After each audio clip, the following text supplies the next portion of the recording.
ये कहानी है दो बच्चों की। दो बच्चे बहुत ही अच्छे दोस्त होते हैं और साथ में खेल खेलते हैं और खेलते खेलते शाम हो गई और वे अपने घर जाने लगे। तो जब वे रास्ते से घर जा रहे थे तभी उन्हें रास्ते में एक जामुन का पेड़ दिखाई देता है जो दिखने में बहुत ही बड़ा था और उस पर जामुन भी लगे थे।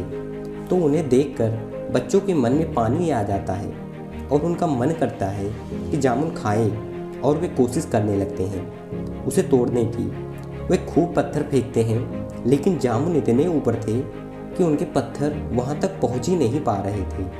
दोनों ने बहुत ही कोशिश की लेकिन हर बार वे अपनी कोशिश में नाकामयाब हो रहे थे और ये सब करने के बाद वे निराश हो जाते हैं। और एक दोस्त दूसरे दोस्त से कहता है कि यार प्रकृति ने हमारे साथ गलत किया कि जो मीठे मीठे छोटे जामुन थे उन्हें इतना ऊपर रख दिया और जो बड़े बड़े तरबूज हैं उन्हें बेल के सहारे ज़मीन पर। वो दूसरा दोस्त है जो वो कहता है कि हाँ यार बात तो तेरी बिल्कुल सही है, प्रकृति ने सही नहीं किया हमारे साथ। जब ये बात दूसरा दोस्त कह रहा था तभी उसके सर पर एक छोटा सा जामुन का गुच्छा गिरता है और उसे हल्का सा लग भी जाता है और ये देखकर पहला वाला दोस्त उस पर हंसने लगता है। और इसी दौरान पहले वाले दोस्त को एक बात समझ आती है कि यार हम गलत थे, प्रकृति ने हमारे साथ जो कुछ भी किया है वो सही है।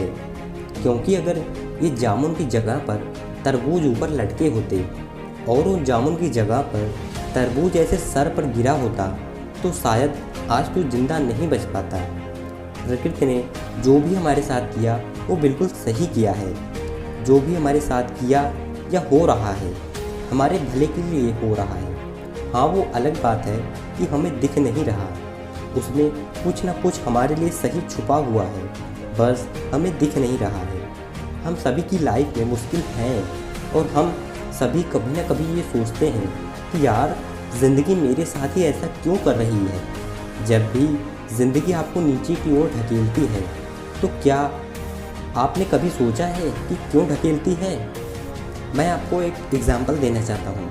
हाल ही यूट्यूब में एक वीडियो मेरे सामने आया जो कि ग्रेविटेशन पर था, लेकिन उस वीडियो में लाइफ की एक बहुत ही बड़ी लर्निंग थी, एक बहुत ही बड़ी सीख थी।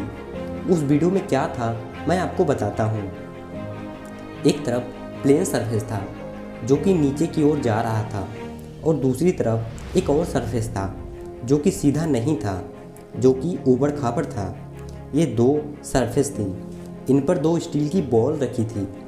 ऊपर की साइड आप वीडियो देख सकते हैं और अगर इन दोनों को एक साथ छोड़ेंगे तो कौन सी बॉल पहले फिनिश लाइन पर पहुंचेगी आप इस वीडियो में देख सकते हैं। जैसा कि आपने देखा जो दूसरी वाली बॉल थी वो पहली वाली बॉल के मुकाबले जल्दी ग्राउंड लाइन पर पहुंच गई। अब इसमें लर्निंग क्या था, ज़िंदगी आपको जितनी तेज़ी से ढकेलती है उतनी तेज़ी से ही आपको ऊपर भी पहुंचाती है, या फिर ये कहें ज़िंदगी आपको नीचे ढकेलती है ताकि आप ऊपर जा सकें और बाकी के मुकाबले जल्दी पहुंच सकें, उन लोगों के मुकाबले जिन्हें मुश्किलें नहीं हैं, या फिर ये कहें अभी प्लेन सरफेस पर है। शेर अगर 2 कदम पीछे हटता है तो इसका मतलब ये नहीं कि वो डर गया, बल्कि इसका मतलब ये है कि अब वो एक लंबी छलांग मारने वाला है। तो अगर ज़िंदगी तुम्हारे साथ कुछ गलत कर रही है तो डटकर चलते रहो। चलते रहोगे तो दूसरी वाली बॉल की तरह एक ना एक दिन तेज़ी से ऊंचाइयों पर पहुंच ही जाओगे। लेकिन हार गए या रुक गए फिर तो तुम और भी नीचे चले जाओगे। अगर ज़िंदगी तुम्हारे साथ खेल खेल रही है तो लेकिन अगर सब कुछ ठीक है यानी सब कुछ प्लेन है तो फिर तुम खुद को चैलेंज दो, क्योंकि जितना बड़ा चैलेंज होगा उतनी ही बड़ी सक्सेस होगी। धन्यवाद।